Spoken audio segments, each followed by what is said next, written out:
Kids Run for Fun, matagumpay na naisagawa sa lungsod ng Kidapawan. Mahigit 3 milyong pisong halaga ng shabu nasabat sa 2 tulak sa lungsod ng General Santos. At Mayor Lechoncito na mahagi ng mga bag sa mga nasa unang baitang sa lungsod ng Tacurong.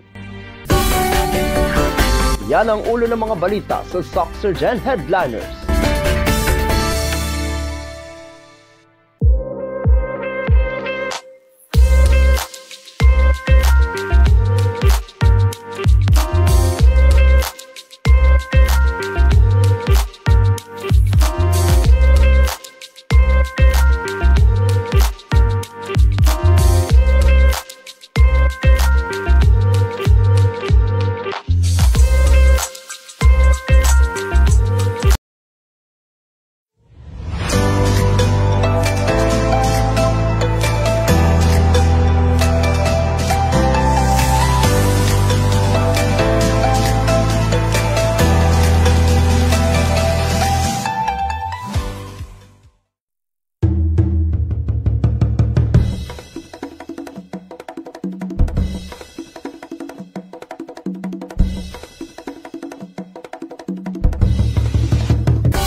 Magandang araw, South Central Mindanao.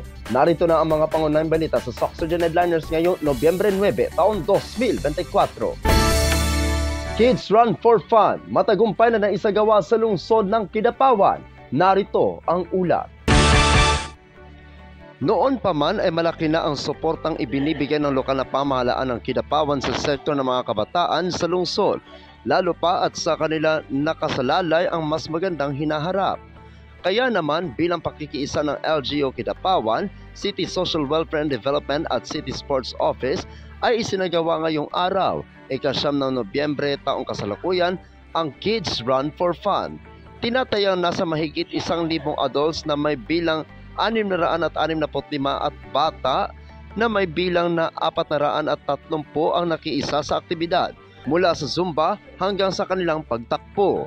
Bahagi ito ng pagdiriwang ng ika-32 National Children's Month celebration ngayong buong buwan ng Nobyembre na may temang Break the Prevalence and the Violence, Protecting Children, Creating a Safe Philippines.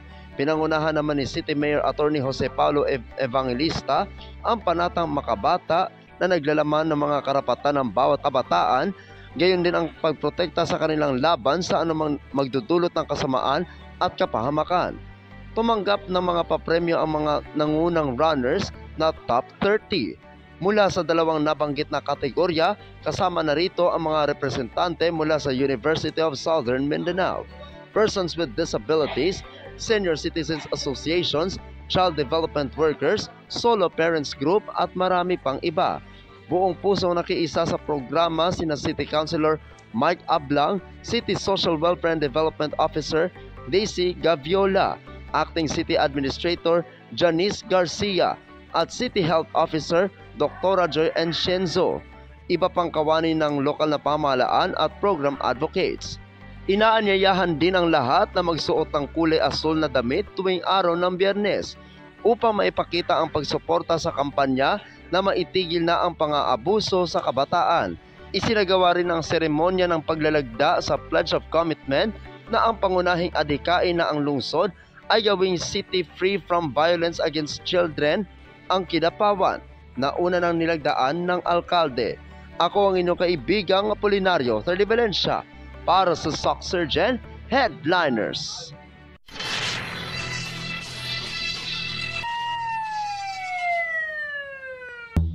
Mahigit 3 milyong pisong halaga ng shabu nasabat sa 2 tulak sa lungsod ng General Santos. Narito ang ulat.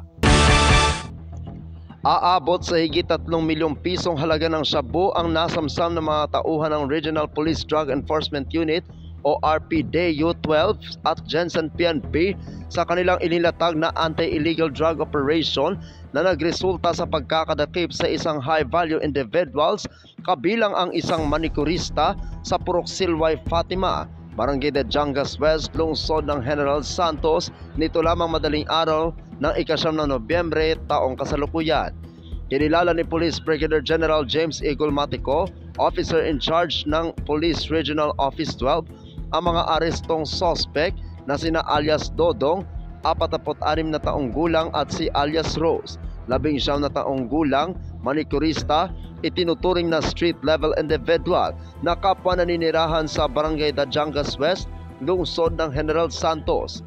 Sa ulat na natanggap ni Police Brigadier General Gulmatico, ang naturang operasyon ay pinangunahan ng mga tauhan ng RPDU 12, katuwang ang mga operatiba ng Police Drug Enforcement Group Special Operating Unit 12, Regional Special Operating Group 12, Regional Intelligence Division 12 at General Santos City Police Office Police Station 1, kung saan agad na hinuli ang mga suspect matapos silang pagbentahan ng 1 gramo ng shabu ang isang police poster buyer kapalit ang 1,000 genuine peso bill na ginamit bilang buy-bust money. Bukod pa rito, nakuha pa mula sa mga ito ang nasa 515 gramo ng shabu na nagkakahalaga ng 3,502,000 piso. Kasalukuyan nasa proseso na ang pagsasampa ng kaso laban sa mga suspect para sa paglabag sa Comprehensive Dangerous Drugs Act of 2002. Pinapurihan naman ni Police Brigadier General Gulmatico ang mga operatiba sa kanilang matagumpay na operasyon at mas pinaigting na kampanya laban sa illegal na droga tungo sa inaasam na isang maunlad at ligtas na bagong Pilipinas. Ako ang inyong kaibigang Apolinario 30 Valencia para sa SOC Surgeon Headliners. Para sa uling balita, Mayor Lechoncito namahagi ng mga bag sa mga nasa unang baitang sa lungsod ng Tacurong. Narito ang ulat. Alinsunod sa kanyang taunang proyekto ng pagsuporta sa mga batang nasa unang baitang o grade 1, pinangunahan at ipinagpatuloy ni Mayor Joseph George Lechoncito, MDTPA, ang pamamahagi ng mga libreng school bags at supplies sa 6 na paaralang elementarya sa lungsod. Sa kabila ng kanyang abalang schedule sa kanyang tanggapan at sa pamamahala sa lungsod, ang lokal na punong ehekutibo ay naglaan ng kanyang oras at pagsisikap upang maisakatuparan ang inisyatiba sa mga natitirang pampublikong paaralang elementarya sa lungsod. Nakibahagi rin siya sa makabuluhang pakikipag-usap sa mga direktor ng paaralan tungkol sa kanyang napakalaking suporta sa mga inisyatiba ng mga paaralan.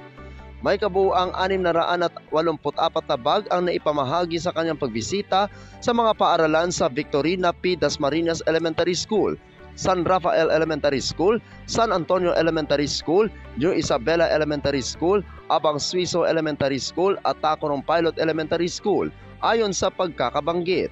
Ang mga city councilor ng sangguniang panglungsod na sumuporta sa ating city mayor sa gawaing ito na sina Honorable Ralenta Bosares Bernardo, Honorable Harvey Legas, Honorable Geraldine Collado at Honorable Bernardino Umadhay. Ako ang inyong kaibigang Apolinario 30 Valencia para sa SOC Surgeon Headliners.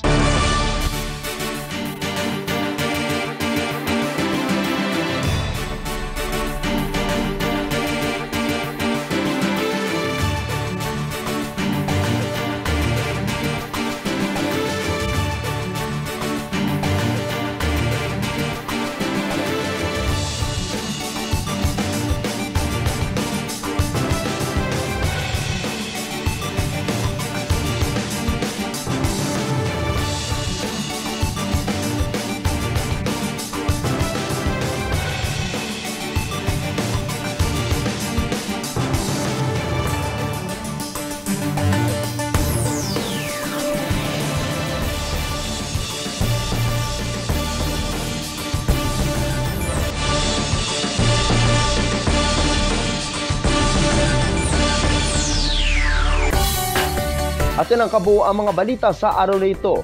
Mga balitang kailangan ninyong malaman, balitang walang kinakampihan, balitang totoo, balitang may dalang aral at inspirasyon.